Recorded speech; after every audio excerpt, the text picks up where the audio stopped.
Hi everyone, welcome back to English with Jelly sir. So today we are going to discuss 17th previous year question paper.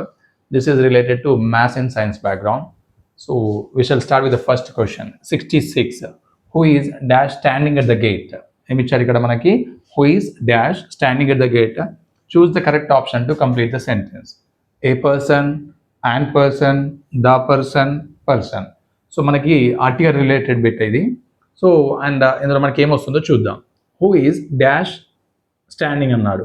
Who is a person standing at the gate? So this is wrong. మనం ఇలా అనరాదు. Who is an person, this is also wrong. ఎందుకంటే this is consonant sound. Consonant ముందు మనకి an అనేది రాదు. Who is the person standing at the gate? So ఇలా అనొచ్చు. ఎందుకు అంటే హూ ఈజ్ ద పర్సన్ అంటే మనం పర్టికులర్గా ఎవరైతే గేట్ వద్ద నిల్చున్నారో ఆ వ్యక్తి గురించి, పర్టికులర్గా ఆ వ్యక్తి గురించి, ఫలానా వ్యక్తి గురించి అడుగుతున్నాం కాబట్టి దాని ఆర్టికల్ దీనికి సూటబుల్ అవుతుంది. So who is the person standing at the gate? ఎవరు ఆ వ్యక్తి? ఫలానా వ్యక్తి గేట్ వద్ద నిల్చున్న అతను అన్న విధంగా ఈ క్వశ్చన్ ఉంది మనకి.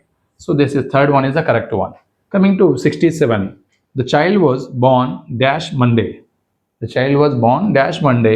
ఇందులో ఆప్షన్ ఏమి ఇచ్చాడు? Of, on, with, in. So మనకి ఇక్కడ this is related to preposition. So ప్రిపోజిషన్లో మనకి ఏమొస్తుంది? ఆఫ్ రాదు, రైట్. ఏదొస్తుంది అంటే on is the suitable answer. ఎందుకు అంటే on we use for right dates and days, right. Before the dates and before the days ఏమొస్తుంది? ఆన్ అనే ప్రిపోజిషన్ వస్తుంది. So the child was born on Monday. This is the correct answer. 68. The two countries are locking horns for the first time.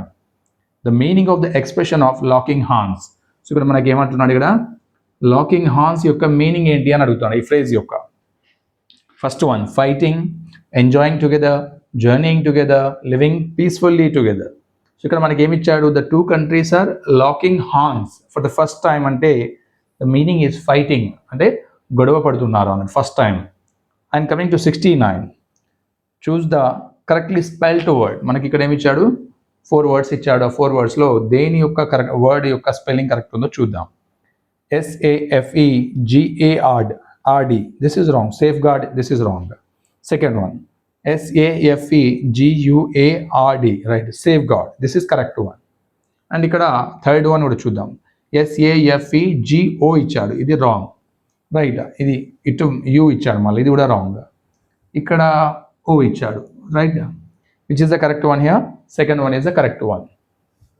66 వచ్చేసి article bit and 67 is a preposition. 68 is right phrase meaning. 69 వచ్చేసి spelling ఇచ్చాడు, right. Coming to question number 70. Recently the governor dash committee to review the curriculum.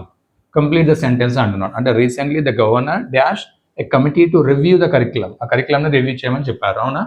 Options ఏంటి? Have constituting, had constitutes, have constituted, has constituted. So మనకి ఇక్కడ recently అనేది వచ్చింది చూడండి. So recently అనేది దేనికి వస్తుంది అంటే రీసెంట్గా వర్క్ ఏదైతే కంప్లీట్ అవుతుందో దాన్ని మనం ప్రెజెంట్ పర్ఫెక్ట్లో యూజ్ చేయాలి. దేంట్లో యూజ్ చేయాలి? Present perfect. సో గవర్నర్ అనే అతను సింగులర్. సో సింగులర్ అయినప్పుడు ఏమొస్తుంది? హ్యాజ్ వస్తుంది. ఒకవేళ ప్లూరల్ అయితే హ్యావ్ వస్తుంది. సో హ్యాస్ ప్లస్ V3 రావాలి. ఏం రావాలి? V3. సో హ్యావ్ కాన్స్టిట్యూటింగ్, ఇది రాంగ్. హ్యావ్ కాన్స్టిట్యూటింగ్ అనేది రాంగ్ అవుతుంది. ఎందుకంటే కాన్స్టిట్యూట్ V4 అనేది యామ్, ఈజ్, ఆర్ రావాలి, అంతేగాని హ్యావ్ అనేది రాదు. సెకండ్ వన్, హ్యాడ్ కాన్స్టిట్యూట్స్, ఇది రాంగ్.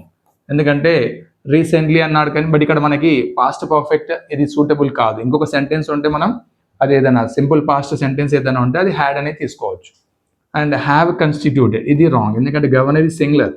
సో ఇక్కడ గవర్నర్ ఈజ్ సింగులర్. సింగులర్కి హ్యావ్ అనే ప్లూరల్ తీసుకోరాదు. ఫోర్త్ వన్ ఏంటి? Has constituted, this is the correct one.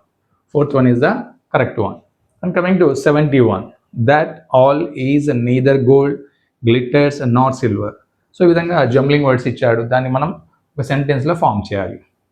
All that glitters is neither gold not silver. Yes, ఇది ఆలోచించవచ్చు. And next, all that glitters is not silver, ఇది wrong. ఎందుకంటే neither అనేది ఇటు రావాలి, నార్ అనేది అటు రావాలి. Third one, all glitters that is neither gold, ఇది రాంగ్, రైట్. ఇక్కడ దట్ అనేది ఇక్కడ రాదు. All is that, right. All is that అనేది కూడా సూటబుల్ అండ్ గ్రామటికల్ సెంటెన్స్ కాదు ఇది. So which is the correct one? First one is the correct one. All that glitters is neither gold not silver. ఇక్కడ మనకి glitters plural ఉంది కదా, మరి ఇక్కడ సింగులర్ ఎందుకు వచ్చి రైట్ సింగులర్ ఎందుకు వచ్చింది అని అనుకోవద్దు, ఎందుకంటే ఇది అన్కౌంటబుల్ నౌన్ కిందకి వస్తుంది. అలాంటప్పుడు మనకి ఈజ్ మాత్రమే వస్తుంది. Coming to 72, time and tide wait dash none. So ఇక్కడ మనకి choose the appropriate word. Since, for, during, in. ఇక్కడ మనకి ఫర్ వస్తుంది. Time and tide wait for none అంటే అది ఎవరి కొరకు వెయిట్ చేయవు, టైం కానీ టైడ్ కానీ. Right. 73, identify the part with an error in the given sentence. మనకి ఇక్కడ ఒక సెంటెన్స్ ఇవ్వడం జరిగింది, అందులో ఏ పార్ట్లో మనకి సెంటెన్స్ రాంగ్ ఉందో మనం ఫైండ్ అవుట్ చేయాలి. Who book is this. Who book is this question, ఇందులో మనకి గ్రామటికల్గా రాంగ్ ఉంది. So book is this okay, ఇక్కడ ఏం రావాలి? హూజ్ బుక్ ఈజ్ దిస్ రావాలి. ఏం రావాలి? హూజ్ బుక్ ఈజ్ దిస్ అనేది కరెక్ట్ అవుతుంది. అలాంటప్పుడు కరెక్ట్ ఆప్షన్ ఏది అవుతుంది అంటే ఏ, హూజ్ బుక్ ఈజ్ దిస్ వస్తే అప్పుడు సూటబుల్ ఆన్సర్ అవుతుంది. 70 వచ్చేసి ఏమి ఇచ్చాడు మనకి? రైట్, వర్బ్ అగ్రిమెంట్ ఇచ్చాడు, అంటే subject verb agreement. 71 jumbling words. 72 వచ్చేసి మళ్ళీ ప్రిపోజిషన్ పెట్టింది. 73 right, finding the error in the sentence. Coming to 74, question number 74. The visitor said to the conductor, how will I reach the station? Choose the reported sentence. Choose the reported sentence అంటే direct and indirect speech. ఇక్కడ మనకి direct స్పీచ్లో ఇవ్వడం జరిగింది, దీన్ని మనం indirect స్పీచ్లోకి మార్చాలి. The visitor said to the conductor. So said to అనేది ఏమైంది? ఇందులో మనకి ఆస్క్డ్ అయింది. ఏమైంది? Asked. Okay. To the conductor, how will I reach the station. ఇది interrogative sentence. So interrogative sentence వచ్చినప్పుడు మనం ఏం చేయాలి దీన్ని అంటే హౌకి హౌ ఏ తీసుకోవడం. రైట్. విల్. విల్ అనేది ఏమవుతుంది? సో విల్ అనేది అంటే ఇక్కడ ఉన్న విల్ అనేది ఇక్కడ ప్రొనౌన్ తర్వాత రావాలి. ఐ అనేది హీగా మారుతుంది. How he. విల్ అనేది would. How he would reach the station. ఈ విధంగా సెంటెన్స్ అనేది మారుతుంది. అంటే the visitor ask to the conductor how he would reach the station. So ఆ సెంటెన్స్ అనేది ఇక్కడ ఉందో చూద్దాం. The visitor ask the conductor he how. So this is wrong. అంటే మనకి ఇక్కడ ఇన్వర్షన్ అనేది జరగాలి, ఆ ఇన్వర్షన్ అనేది జరగలేదు. Second one, the visitor ask the conductor how he will reach. Wrong. ఇది విల్ అనేది ఏ విధంగా మార్చాలి? వుడ్గా మారుతుంది. రైట్, ఇండైరెక్ట్లో. And third one, the visitor ask the conductor how he would reach the station. ఇది correct one. So visitor asked the conductor okay how he would reach the station. Right, this is correct one. Fourth one ఏమి ఇచ్చారు చూద్దాం. The visitor ask the conductor he how. ఇది రాంగ్, మళ్ళీ ఇక్కడ inversion జరగలేదు. Coming to 75, the patient is responding to treatment dash. ఏమిచ్చాడు? Question tag ఇవ్వడం జరిగింది. ఇక్కడ the patient is responding to treatment ఏం రావాలి? Sentence is positive. Sentence is positive. మనం దీన్ని ఎలాగా మార్చాలి? నెగిటివ్లోకి మార్చాలి. First one. సో నెగిటివ్లోకి మార్చాలంటే ఫస్ట్ ఏం రావాలి? మనకి ఆక్సిలరీ కావాలి. ఏం కావాలి? ఆక్సిలరీ. సో సెంటెన్స్ పాజిటివ్లో ఉంది కాబట్టి నెగిటివ్ ఏమొస్తుంది? నాట్ వస్తుంది. రైట్. సో మనకి ఇక్కడ ప్రొనౌన్ చూడాలి. So noun patient. Patient is a singular and third person. So third person అయినప్పుడు ఏమవుతుంది? He. Isn't he. So answer ఎక్కడ ఉంది? Yes, first one is the correct one. Remaining all are wrong. 76, they asked him dash he was attending the meeting or not. వాళ్ళు అతన్ని అడిగారు ఏమని? He was attending the meeting or not అంటే అతను meeting attend అవుతున్నాడా లేదా. Right. Question first option wear, whether, then, if. So ఇది ఏంటి అంటే దే ఆస్క్డ్ హిమ్. రైట్, ఇది కూడా direct and indirect speech. Right, ఒక సెంటెన్స్ డైరెక్ట్ స్పీచ్లో ఉన్న సెంటెన్స్ని ఇండైరెక్ట్ స్పీచ్లో ఇవ్వడం జరిగింది. అంటే యాక్చువల్ క్వశ్చన్ ఏం రావాలి అంటే they asked him or they told him or they said him are you coming to the meeting or not అనే క్వశ్చన్ ఉంటుంది యాక్చువల్గా. Right, they asked him are you coming to the meeting or not అనే question ఉంటుంది. దాన్ని మనం ఇక్కడ past టెన్స్లోకి మార్చాలి, simple పాస్ట్లోకి మార్చాల్సి ఉంటుంది, పాస్ట్ కంటిన్యూస్లోకి. రైట్, అలాంటప్పుడు ఏమవుతుంది? They asked him question whether or if రావాలి. Whether or if. బట్ ఇక్కడ వెదర్ అనేది స్పెల్లింగ్ అనేది రాంగ్. ఎందుకంటే WH రావాలి. ఈ వెదర్ ఏంటి? ఇది అట్మాస్ఫియర్కి సంబంధించింది. రైట్, వాతావరణానికి సంబంధించిన స్పెల్లింగ్ ఇచ్చాడు కాబట్టి this is wrong. So whether or if అన్నప్పుడు ఇఫ్ ఈజ్ సూటబుల్. సో ఇలాంటి క్వశ్చన్స్ మనకి ఎప్పుడు అర్థమవుతాయి అంటే డైరెక్ట్ మరియు ఇండైరెక్ట్ స్పీచ్ అనేది రైట్. దానిపైన మంచి గ్రిప్ వస్తే తప్ప ఈ సెంటెన్స్ కన్వర్షన్ అనేది మనకు అర్థం కావు, రైట్. సో అందువల్ల answer is the if he was attending the meeting or not. 77 dash his disability the athlete achieved excellence in his life. Right. ఇక్కడ ఏమొస్తుంది మనకి? In spite of, in event of, in case of, in the event of. Right. In spite of అనొచ్చు. In spite of his disability అంటే అతడు disable అయినప్పటికీ the athlete achieved excellence in his life, అతడు achieve చేశాడు. 74 ఏమి ఇచ్చాడు మనకి? Direct స్పీచ్లో ఇచ్చి ఇండైరెక్ట్లోకి మార్చమన్నాడు. 75లో క్వశ్చన్ ట్యాగ్. 76 ఏంటంటే ఇండైరెక్ట్ ఇచ్చాడు, రైట్. డైరెక్ట్గా ఇచ్చి అంటే ఇక్కడ డైరెక్ట్ ఇచ్చి ఇండైరెక్ట్లోకి మార్చమన్నాడు. బట్ ఇక్కడ ఇండైరెక్ట్ ఇచ్చి ఆ ఇండైరెక్ట్లో సెంటెన్స్ అంటే పార్ట్ ఆఫ్ ద సెంటెన్స్ ఏమొస్తుంది అని క్వశ్చన్ అడగడం జరిగింది, రైట్. 77 వచ్చేసి ఇదేంటి? Preposition related question. Question number 79. In politics there are no permanent force. Antonym of the antonym. Coming to question number 79. In politics there are no permanent force.